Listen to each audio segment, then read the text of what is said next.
Hello friends, today we will discuss about Fermi-Dirac statistics. As we know that there are two types of statistics, classical and quantum mechanical statistics. And quantum mechanical statistics is further divided into two parts, Bose-Einstein and Fermi-Dirac statistics. And the particles which obey Fermi-Dirac statistics are known as fermions. It means the Fermi-Dirac statistics is applied to fermions or Fermi particles, that is, indistinguishable particles with half integral spin. In this statistics, particles are indistinguishable from each other. Each cell or sublevel may contain 0 or 1 particle. Means the number of particles in each level will not be more than 1. So this is our restriction. So degeneracy Gi is always greater than occupation number Ni. The total number of particles of system remain constant. So if n is the total number of particles, then the value of n is constant. So n is equal to sigma Ni equals to constant.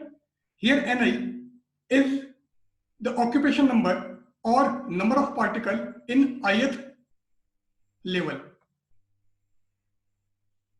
Sum of energies of all the particles in the different groups taken together, that is, total energy of the system remain constant. So in Fermi-Dirac statistics, particles are indistinguishable. Each level or sublevel may contain 0 or 1 particle. Total number of particles of system remain constant and total energy of the system remain constant. So E is equal to sigma Ni E is equal to constant.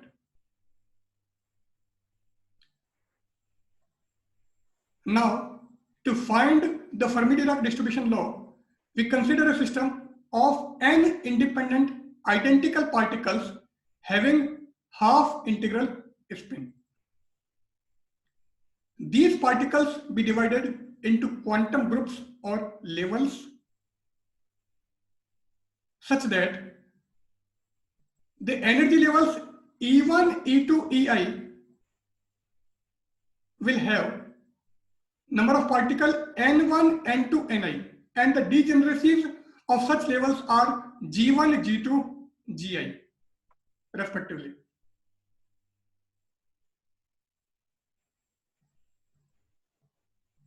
These are energy levels.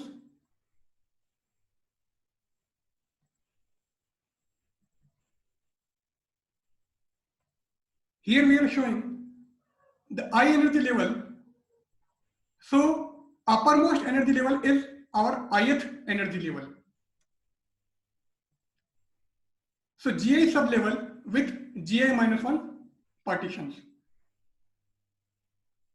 Here we consider a box and divide it into Gi sections. Now we want to distribute Ni particles among them. So how will we distribute the particles? So number of ways to put first particle in any of the ith level will be Gi.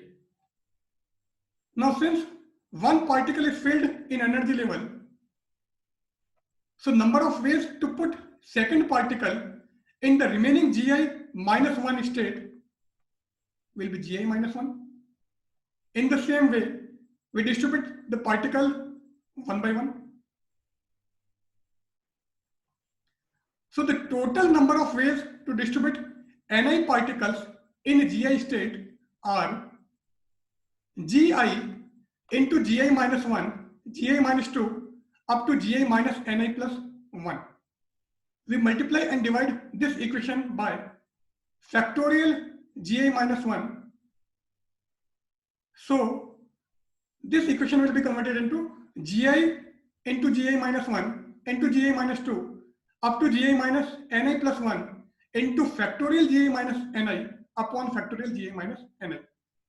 So upper factor will be factorial Gi. So this factor is converted into factorial Gi. So result of this equation will be factorial Gi upon factorial Gi minus Ni. Now the particles are indistinguishable from each other. It means if we change the position of the particle, then there will be no new energy level. So the required number of waves will be factorial Gi upon factorial Ni into factorial Gi minus Ni. Now total number of eigenstates for the whole system G is equal to pi I factorial Gi upon factorial Ni into factorial Gi minus Ni. Here pi is used for multiplication. This plays the same role as the summation sign.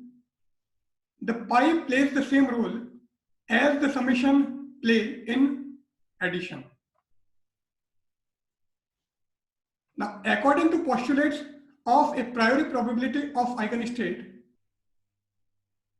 probability omega is equal to pi I factorial Gi upon factorial Ni into factorial Gi minus Ni into k. Here k is any constant. Now, if we take the logarithmic of this equation, then in log, multiplication is converted into addition. So pi is replaced by sigma.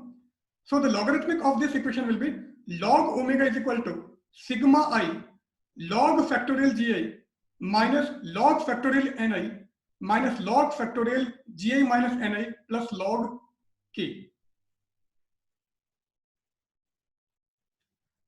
Now from Stirling approximation, log factorial x is equal to x log x minus x. So if we apply a Stirling approximation in this equation, then log factorial Gi will be Gi log Gi minus Gi. Log factorial Ni will be Ni log Ni minus Ni. And so after applying Stirling approximation, the result will be this one. Now this is negative Gi. Here we have positive Gi. So negative Gi and positive Gi will be cancelled out. Here we have positive Ni and here negative Ni. So positive Ni and negative Ni will be cancelled out. So the result will be sigma I Gi log Gi minus Ni log Ni minus Gi minus Ni log Gi minus Ni plus log k. So this will be our resultant. Now if we take the differentiation of this equation, then differentiation of Gi log Gi is 0 since Gi is constant, and the differential of log k is also 0 because k is constant. So we have to differentiate Ni log Ni, Gi minus Ni log Gi minus Ni. In these two factors, negative sign will be common. So negative comes out from the bracket. So minus sigma I Ni as it is, differential of log Ni will be 1 upon Ni delta Ni plus log Ni as it is, and differentiation of Ni will be delta Ni. If we differentiate Gi minus Ni log Gi minus Ni, then Gi minus Ni will be same, and differentiation of log Gi minus Ni will be 1 upon Gi minus Ni into minus delta Ni plus log Gi minus Ni will be same, and differentiation of Gi minus Ni will be minus delta Ni. Now Ni and Ni will be cancelled out. So here we have only delta Ni. Gi minus Ni and Gi minus Ni also cancel out. So here we have minus delta I, minus delta Ni. Here we have plus delta Ni, and this is minus delta Ni. So this whole factor will be cancelled by this whole factor. So the resultant term will be delta log omega is equal to minus sigma I log ni minus log gi minus ni into delta ni. Now on applying log m minus log n is equal to log m upon n, we get delta log omega is equal to minus sigma I log ni upon gi minus ni delta ni. For maximum probability, delta log omega equals to 0. So sigma I log ni upon gi minus ni delta ni is equal to 0. So this will be our first condition. The other conditions are total number of particles, that is n is constant, and total energy, it means E is constant. So total number of particles is constant and total energy is constant. If we differentiate this equation, then delta n is equal to 0. And if we differentiate this equation, then delta E is equal to 0. So this will be our equation number 1, 2, and 3. So 1, 2, and 3. Now Lagrange's method of undetermined multiplier, equation 1 will be as it is. We multiply equation 2 with alpha and 3 with beta, and we add all these 3 equations. So sigma I log ni upon gi minus ni plus alpha plus beta ei into delta ni is equal to 0. But delta ni is arbitrary, so we remove it. So log ni upon gi minus ni plus alpha plus beta ei is equal to 0. We transfer alpha plus beta ei from left hand side to right hand side. So this will be negative. To remove the negative sign, we reverse this equation. So log ni upon gi minus ni will be written as log gi minus ni upon ni. So the result of this equation will be log gi minus ni upon ni is equal to alpha plus beta ei. So gi minus ni upon ni will be gi upon ni minus 1. So this equation will be converted into log gi upon ni minus 1 is equal to alpha plus beta ei. Now to eliminate this logarithmic sign, we take the exponential of this whole equation. So exponential and logarithmic will be cancelled out.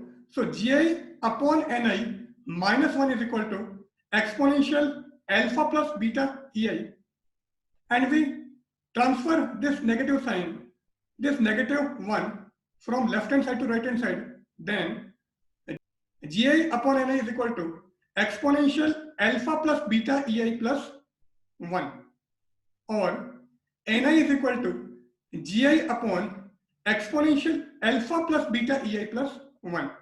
This will be our Fermi-Dirac distribution law. Here we end our lesson. I think this will be helpful for you. So please like, share, and subscribe this. And don't forget to press the bell icon button. And if there is any query, then write your comment in comment box. Thanks for your patience.